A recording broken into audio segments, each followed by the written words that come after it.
Hello and welcome to A Scene for Salem by Night. Tonight, Jacques has gone back to sleep, and strangely, very strangely, he feels a weight in the pocket of his shirt, and in the pocket is the same bottle that he found in the strange dream while he was passing through on his way to talk with a forger of the Winter Court.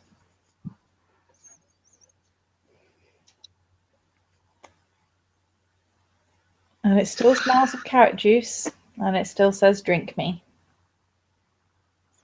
Fair enough.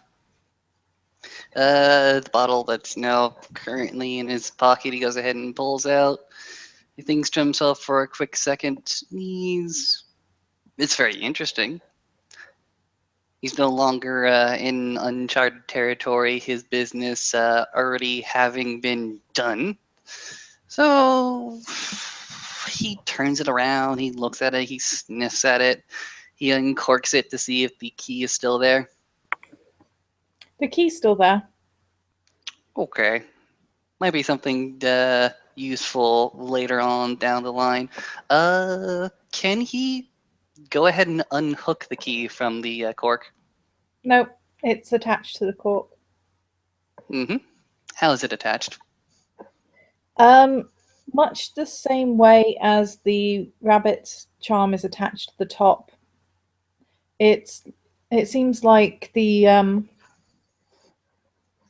hook is kind of screwed into the cork on both sides, except it's clearly not screwed in, because if you try turning the bottom, it turns the top one. So it must be a piece of metal through the middle of the cork. That's cool. That's fine. He thinks to himself for a brief second about leaving the bottle where it is and just taking the cork key with him, and then he realizes the bottle was there for anybody to pick up. It still persists. There's something to it. It's more real than the dreamscape. Might have been left for him, but no, that doesn't make any sense. It was just simply left there. Perhaps some sort of trap has been laid for anybody to go ahead and fall into. Perhaps somebody is just simply sending a message. It does smell like carrots. And he's never ever smelled a poison that smells like carrots. And there's no testing equipment here in case it is a poison. And finally, after all that deliberation, all that thought, he just thinks to himself, you only get to live once. So, with a little bit of care and trepidation, goes ahead and downs the bottle. And he feels like he is falling, but he's not going anywhere. It's more like the world is falling past him. The bottle is gone. The cork is gone. There's no idea of either of them anymore. But he ends up not exactly landing, but the world landing around him by a bonfire. And there are people dragging people towards this bonfire. And the people that are doing the dragging are dressed in gimmicky pilgrim outfits. You know, the really over-the-top ones that you see in all the movies, but you know they wouldn't actually wear. That's what they're wearing.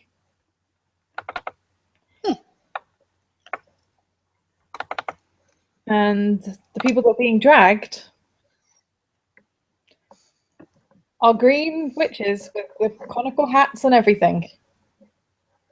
And being dragged to the bonfire and thrown onto the bonfire. And when they do, they shoot up into the sky and explode like fireworks. Let me ask you this.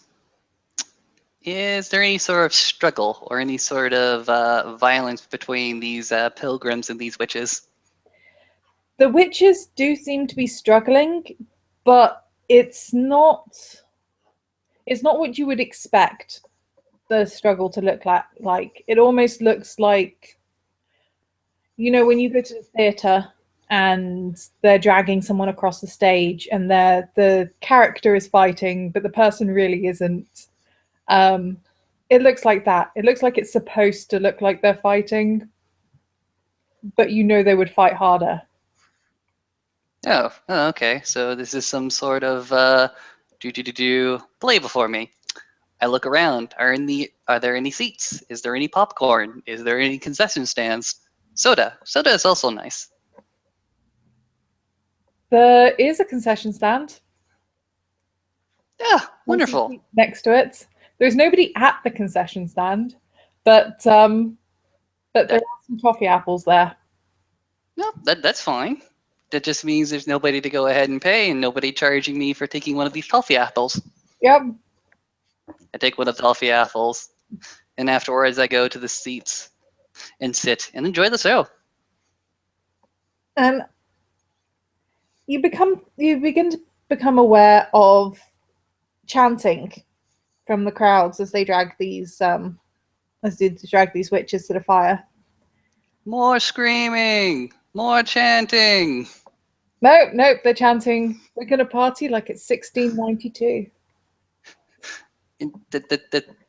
That's what Jacques is currently yelling. Higher! I want to believe it.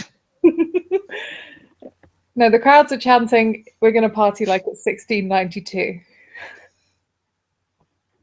That's fine. He's still enjoying his little snack and the show. Mm-hmm.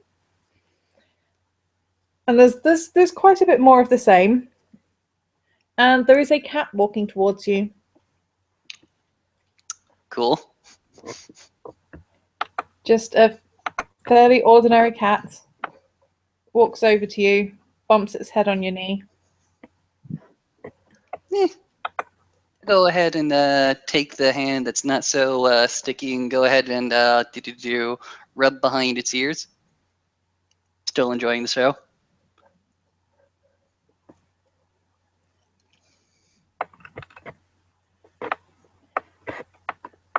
You have questions. Goes ahead and looks down. You assume I have questions because I am in a strange place looking at very, very strange things. I'm accepting. No, you have questions. That's why you're here. Interesting. Do you know what questions I've got? Maybe I lost them. If I ask you your questions, will you tell me your answers? Sure.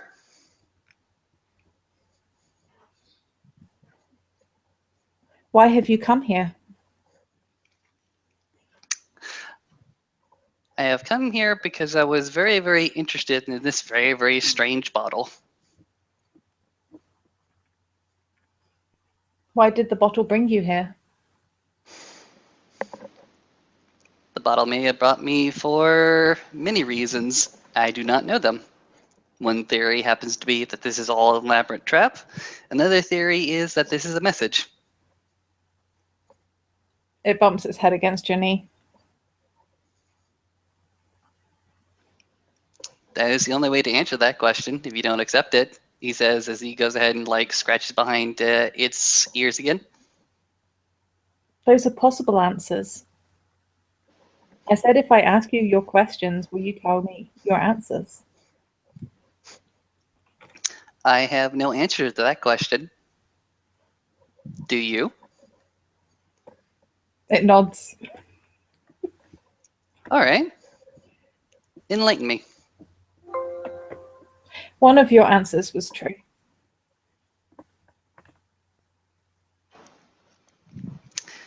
So, is this a trap? Shakes its head. All right. Then, if this is a message, what message? What does it read? What is the context? The answer to your third question. Where should you go with your life?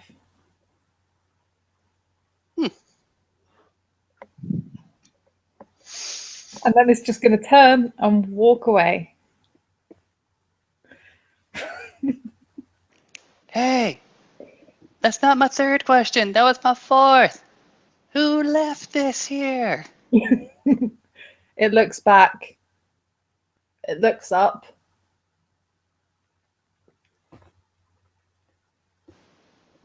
Jock will look up where he's like looking. And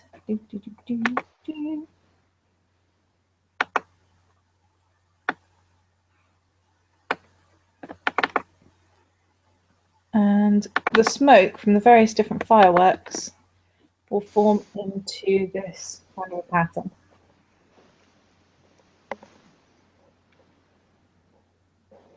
Do I recognize it in any way, shape, or form?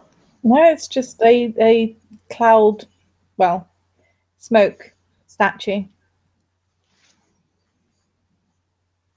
He'll look at you. Well, that's hardly a name. The message is from everywhere. Ew. So you're saying the universe is conspiring against me. I always knew that.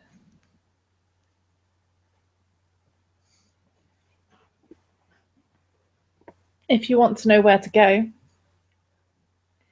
poppies grow where blood is spilled. New witches risen where many were lost. Not that they were really witches. Turn round thrice.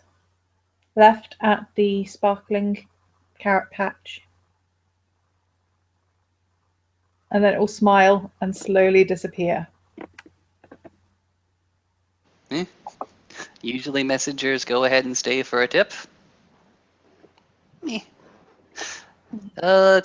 Jacques will go ahead and leave his wonderful treat right there in case the cat should decide to come back. But yeah, he'll start back towards the concession stand to replace the one that he went ahead and traded out, and then he'll start to look around. They're still dragging witches to the bonfire. They're still singing, "We're going to party like it was 1692. Still going off like fireworks.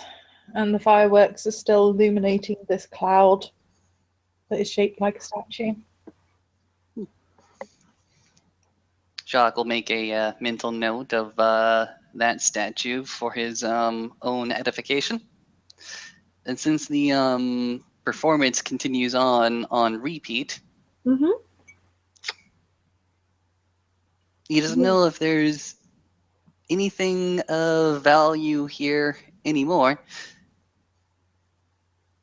He's quite capable of waking up. This is something that he is fully aware of, that he perhaps wasn't until the cat disappeared. But he is quite capable of waking up when he feels he has seen everything he wants to see. No, there's one thing that he wants to see. Is there a wilderness or a forest here somewhere? Pardon? Is there a tree line, a forest, a wilderness? Yep. Is there what's the weather like? Is it raining? Is it snowing? Is it sunny? Is it cloudy? I know it's night, but anything else? Clear. It's a clear night. Strangely, there are no stars, but there's no clouds either. It's almost like there is no weather because it wasn't important. The weather is now important. Jock thinks, at least to himself. In that case, there will be a slight mist.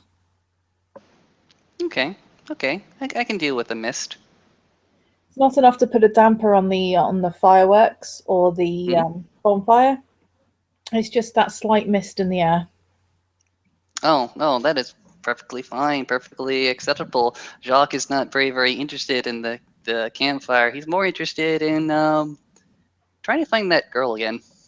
As he's just going to go ahead and wander away from the bonfire, away from the heat, try to find a cooler setting.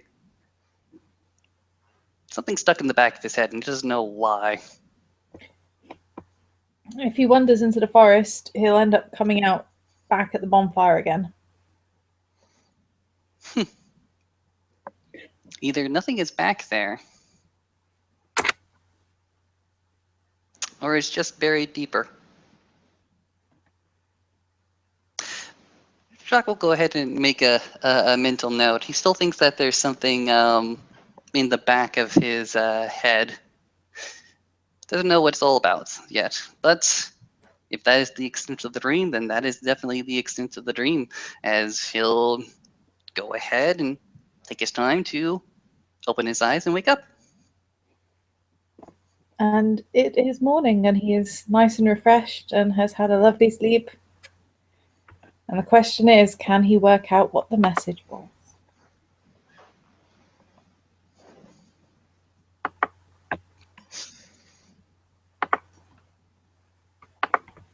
And do you want to try and in character work it out, or do you want to end the scene there? Best to go ahead and end the scene there. If I did it in character, we'd be busting out Google. This is true. So after a nice brief little scene, hopefully people who have watched this will have enjoyed it, and hopefully you have enjoyed it as well.